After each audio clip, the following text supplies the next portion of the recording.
body of BOSI employee found. Another teacher and student assaulted. And drilling expected to peak in 2025.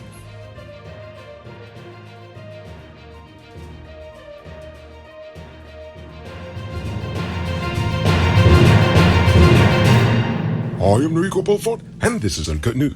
Do you see what's happening? Send us a tip on WhatsApp at 592-659-6151. The body of a bulldozer operator who went missing after a machine toppled into a bauxite mining pit at Post-Size East Montgomery Mine in Linden has been retrieved. The body of Neptune Hercules was found early this morning. Minister of Labour Joseph Hamilton said that the equipment taken to the incident site by the Geology and Mines Commission aided in the recovery efforts. The minister also stated that it was too early to give BOSI Minerals approval to resume operations and that interviews with management, safety departments, workers and others would be conducted to ensure proper safety at the site. Teachers at Fort Wellington Secondary School protested the assault of one of their colleagues by several young males and an adult guardian. The teachers called for justice for the teacher, as well as the student who was assaulted in the process, and they also called for the student responsible for this issue to be expelled.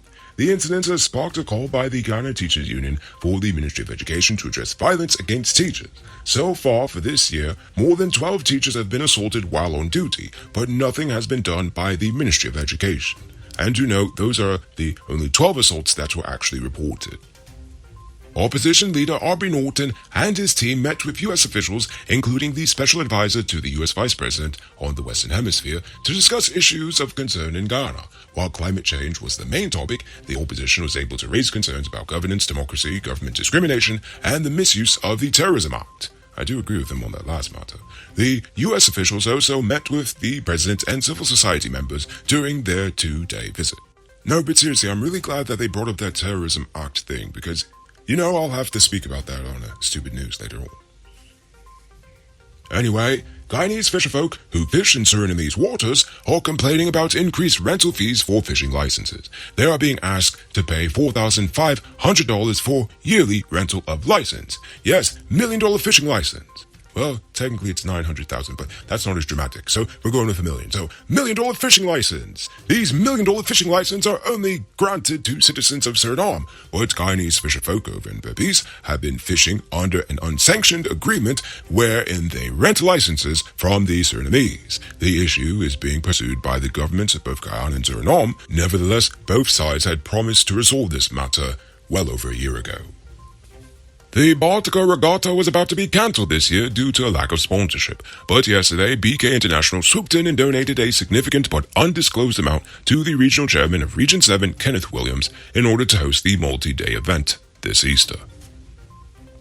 Preliminary data from the 2022 census has revealed significant shifts in population, according to Chief Statistician Errol Lacruz. While the data is still being analyzed and verified, Lacruz noted that the information collected will influence development planning at all levels. Well, of course it would. It's the national census. It'd be stupid if they didn't. Hey, I'm interrupting this program to let you know that not all truck parts are created equal. Some does work hard without any problems for a long time, while others does make your truck broke down quick and got you running your pockets again. Get genuine high-quality parts from Powered Automotive truck spares and engine parts and extend the life of your repair. They're the authorized dealer in Guyana for Hammer USA products like brake valves, clutch discs, universal bearings, and other. Visit them at 1161 EE Eccles or call them on 697-0171. Powered Automotive, the #1 truck and engine parts store in Guyana. If you didn't know, well, now you know. Now it's time to tell you about the Best Buy's Car of the Week. Currently on sale is 2020 Toyota Raze. It's almost brand new, and it comes with Toyota safety sets, Bluetooth, mud rims, new tires, TV, CD, LED lighting, fog lamps, back camera, and much, much more. Buy cars for $6 million. Or pay as low as $1.2 million down with around $160,000 monthly for 5 years, and it is yours. Call or WhatsApp 662-0844 for more info. Visit the showrooms at Lot 171 Pillar Street, Queenstown, or Lot 2 Lamar Street, and America sent you for this sweet deal. Tired of waiting on hold, tracking down a delivery driver, or carrying cash for your food orders? GTEats is here to make your life easier. Guyana's first cashless food ordering and delivery app. Choose from Georgetown's top restaurants, pay securely with your card, and get your food delivered right to your doorstep. With the convenience of being able to order from your phone and the added feature of tracking your order, GTEats is the ultimate solution for all your food needs. Download the app on Apple and Android stores and start ordering the easy way today. The Bank of Guyana has issued a circular to bank cambios to address the unavailability of foreign currency and crack down on shadowy transactions. Bank cambios will now have to submit invoices against which foreign currency is sold to the Guyana Revenue Authority as part of the updated guideline on bank cambio operations. I mean, seriously, how could there be a shortage of US dollars if we are literally having more US dollars coming into this nation than ever before in its history? It really does make no sense.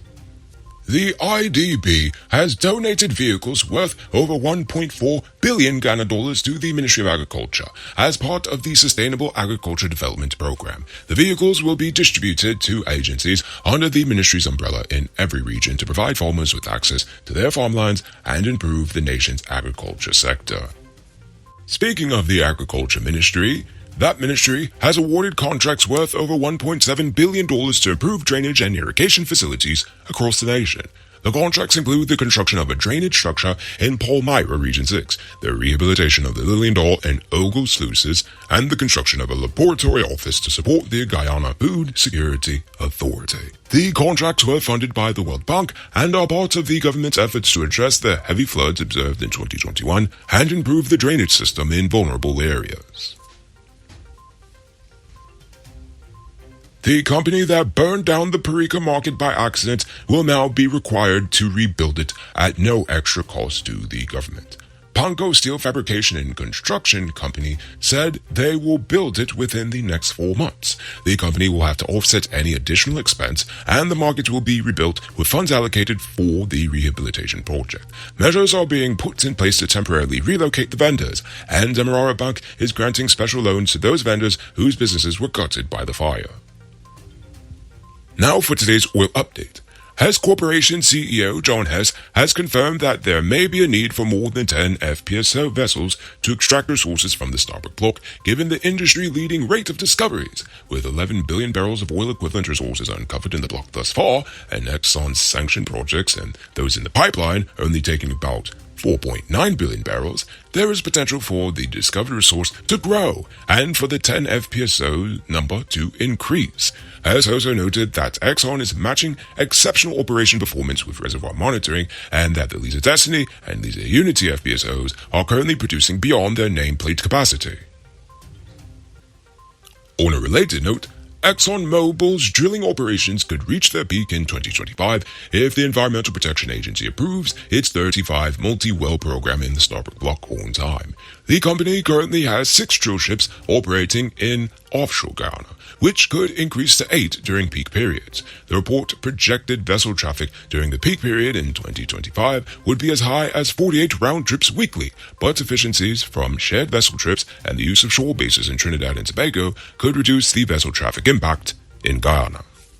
You can multiply your cash by selling Digicel Top-Up.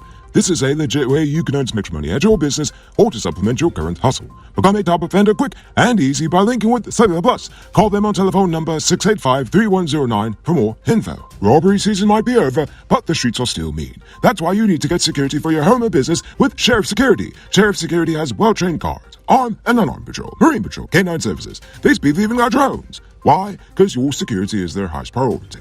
You've seen the rest. Now hire the best. Hire Sheriff Security Service today. Now for our Uncut News Views Poll question of the day. Every day we pose a question about current events in Ghana, the region, the diaspora, and how you favorite place was. Last night I asked about your Rona experience. But before we get to that, I'm proud to announce our latest addition to the Noble Army, Richard Singh, who is supporting us at the reporter level, the highest level of monthly support we've received so far. So thank you, Richard Singh. And also, a special thank you to David Griffith, Dion Nascimento, Project Zero, and Dimitri V. I appreciate you all. And if you're watching at home and you'd like to support our movement, just hit the link in the video description. You know what, I suspected this would happen, but apparently the bots hid you all's comments, but I saw them. So, since we're skating on thin ice here, I'll just summarize your responses for today. Barefoot Wanderer says they were amazed to see just how quickly humans can be conditioned to be in a controlled experiment and throw common sense, logical, and analytical thinking out the window. And Country Queen says that she still believes it was a setup. Now for tonight's question. What should the government do to try to stem these assaults against teachers? I want you to think about that question. Tell us in the comments below. If your response is good enough, we just might feature it in our next episode. Anyway, that's all the time we have for tonight, and check us out tomorrow for another. Until then, I'm Enrico Bolford saying good night, folks.